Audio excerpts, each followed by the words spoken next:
మంచిర్యాల జిల్లా లక్షెట్టిపేట పట్టణంలో స్థానిక దళిత అభివృద్ధి శాఖ బాలుర వసతి గృహాన్ని బుధవారం మున్సిపల్ కమిషనర్ కల్లెడ రాజశేఖర్ ఆకస్మికంగా తనిఖీ చేపట్టారు. ఈ సందర్భంగా వసతి గృహంలో పలు రకాల రిజిస్టర్స్ ను పరిశీలించారు. మొత్తం విద్యార్థులు సిబ్బంది సంఖ్య గురించి వివరాలు అడిగి తెలుసుకున్నారు. ప్రభుత్వ మార్గదర్శకాల ప్రకారం వసతి గృహాల్లో ఆకస్మిక తనిఖీలు చేపట్టడం జరుగుతుందన్నారు. అదేవిధంగా విద్యార్థులకు అందుతున్న సౌకర్యాలపై పలు రకాల డేటా తీసుకుని ఉన్నతాధికారుల ఆదేశాల మేరకు సంబంధిత డేటాను ఆన్లైన్లో పొందుపరుస్తున్నట్లు ఆయన వివరించారు. వసతి గృహ విద్యార్థుల సంఖ్య, మెనూ ప్రకారం భోజనం, పరిశుభ్రత, ఇతర వివరాలను పొందుపరుస్తున్నట్లు ఆయన తెలిపారు. అంతకుముందు వసతి గృహంలో స్టోర్ రూమ్ లో సరుకులు, వంటగదితో పాటుగా బాత్రూంలను కూడా పరిశీలించి పలు సూచనలు చేశారు. విద్యార్థులకు అసౌకర్యం కలగకుండా చర్యలు తీసుకోవాలని వసతి గృహ సంక్షేమాధికారి రాజుకు సూచించారు. అనంతరం మందులు అందుబాటులో ఉన్నాయా అని హెచ్డబ్ల్యూను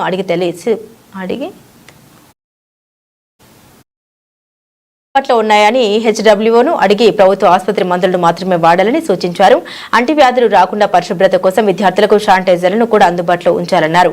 మెనూ పట్టిక పరిశీలించి విద్యార్థులకు నాణ్యమైన భోజనం అందేలా చూడాలన్నారు. ఈ ఆకస్మిక తనిఖీలో మున్సిపల్ కమిషనర్ రాజశేఖర్ వెంట హెచ్డబ్ల్యూఓ రాజు, హాస్టల్ సిబ్బంది, మున్సిపల్ సిబ్బంది తదితరులు ఉన్నారు.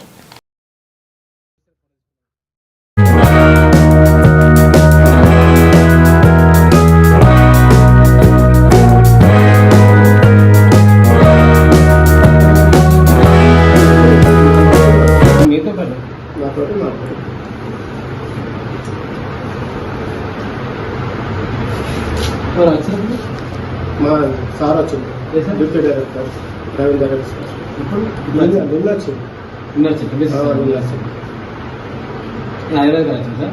ఇక్కడ మన మంచిగా మా హెడ్ ఆఫీస్, మా డివిజన్ ఆఫీస్ ఆయన మంత్లీ చెక్ చేసుకుంటూ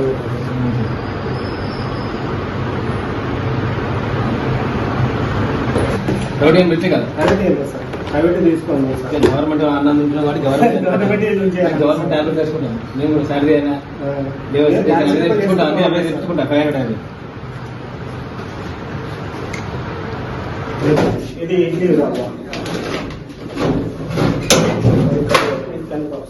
చదువు 10 ఇస్తున్నారుగా, కొంచెం మంచిగా ఉంది. చదువు 10 ఇస్తారు, ఫుల్ పట్టి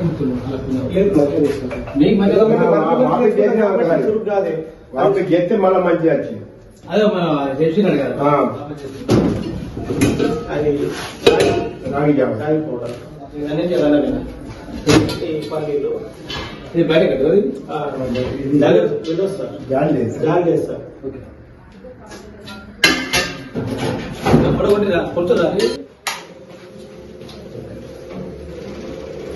కొంచెం సొంతం వస్తుంది. గంటకు 25 లీటర్స్. ఇవి మీరు చేస్తారా? నేనే చేస్తాను. ఇవి ఓపెన్ చేసి చేసి మళ్ళీ వేరే పెట్టేస్తాను. గవర్నమెంట్ పెద్ద ఇచ్చింది సార్, ఆ పెద్ద అన్ని ఖరాబ్ అవుతుంది. రిపేర్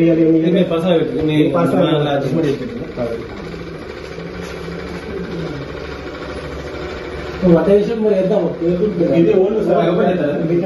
ఓపెన్ చేస్తారా? వాడేసేటప్పుడు ఇంకా ఓపెన్ చేయకుండా